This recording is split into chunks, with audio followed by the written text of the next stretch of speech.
Welcome to GB's Garage.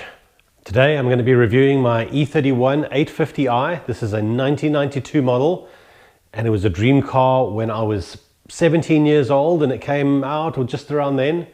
Wanted one ever since. I can't believe I actually have one in the garage. I picked this up about 7 months ago.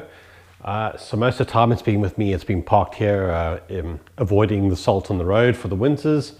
And I thought I'd take you through it, show you why I love this car. I'm going to be creating a series on the car. I've got some parts coming in just to do some maintenance on it, and I'll be taking you along for that as well. So first of all, look at it. Timeless design, no B-pillar. It's a weird feeling at first, sitting here and having nothing here, but I love it. I love it. At the moment, sitting on 18-inch style 37 wheels. These are otherwise known as M parallels or M pars. I did have them, or when they came out, or sorry, when the car came out, it was originally on 16-inch style 8 wheels. 16-inch tires in the correct size for this car are incredibly difficult to find, near impossible actually. So I took the style 32s off my E34, which is another car you will see on the channel.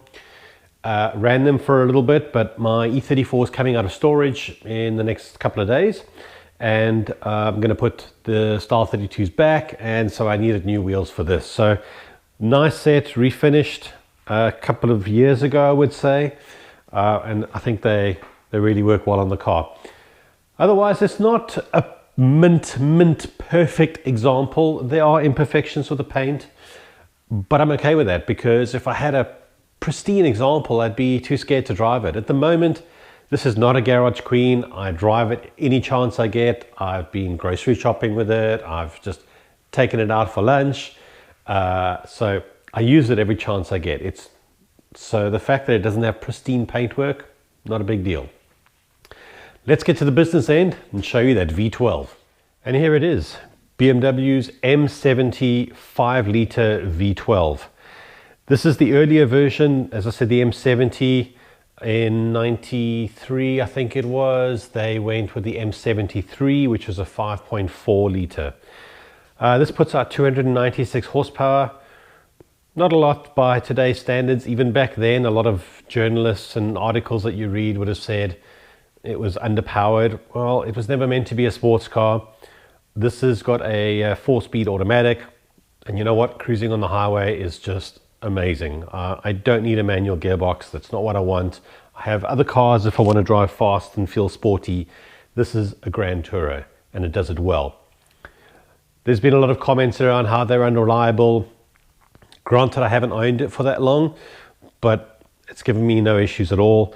Yes, it's got, people say it's got 2 of everything. It's partly right, not everything, but yeah, you've got 2 throttle bodies for each side. You've got 2 distributor caps there with a separate set of leads that go to each side, but 2 airboxes, much more than that. Still got 1 water pump, 1 oil filter, 1 power steering. So people exaggerate when they say it's got 2 of everything. And this engine is 32 years old. I can still balance a coin on that, and it'll balance there, no problem, while the engine's running. This yellowing here, when the cars of this generation came out from the factory, BMW coated it with Cosmoline, and over time it yellows. I've seen a video where they do some dry ice blasting, and they return that back to its original silver finish. So I'm going to do that at some point. I have to address the intake manifold gaskets. There's a slight leak there, but again, the engine just runs smoothly enough to balance a coin. It's not a priority at the moment. Inside the car, you can see typical German styling. We've got the center console that's angled towards the driver. And yeah, as I mentioned, through 4-speed automatic, black leather. You can't get more 90s German BMW than this. Yes, there is an aftermarket head unit in there, but I'd argue that it's a period correct aftermarket head unit. I wanted Bluetooth in there. Obviously the original BMW head units don't do that. And if you want to retrofit Bluetooth to the to a BMW head unit from that period. They want insane amounts of money for that. 500 euros, $700. That head unit, which is an Alpine, is $150. So that was a no-brainer for me. I can listen to my Spotify. I can take calls. That's all I need. This particular car has 99,000 kilometers on it. It had 97 when I bought it. I love this car. It's such a great example. As you can see here, I'll move the camera. Let's see if I can do that. So it's a bit in the shadow. Let's do this.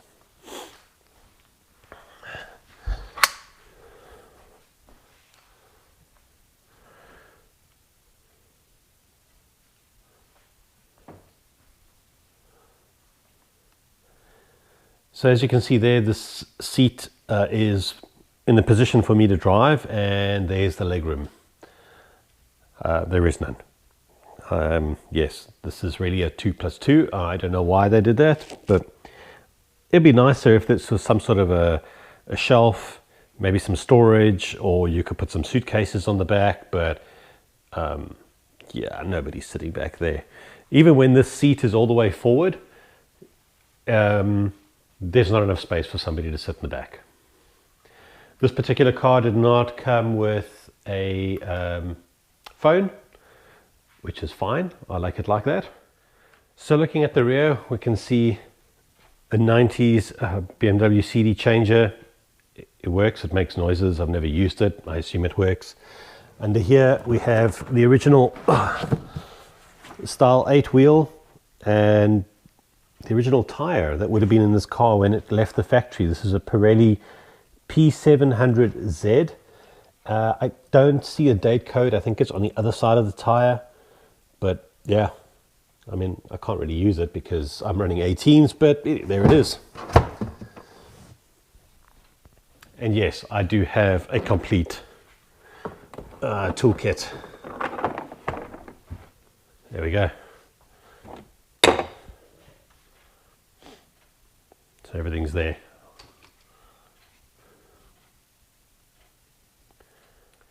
And that's my E31 850i. As I said, there are more videos coming.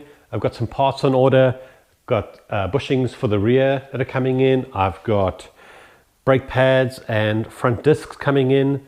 My E34 is going to be back in a few days. I'm going to be starting a series on that as well. So thanks very much for watching, and I'll see you next time.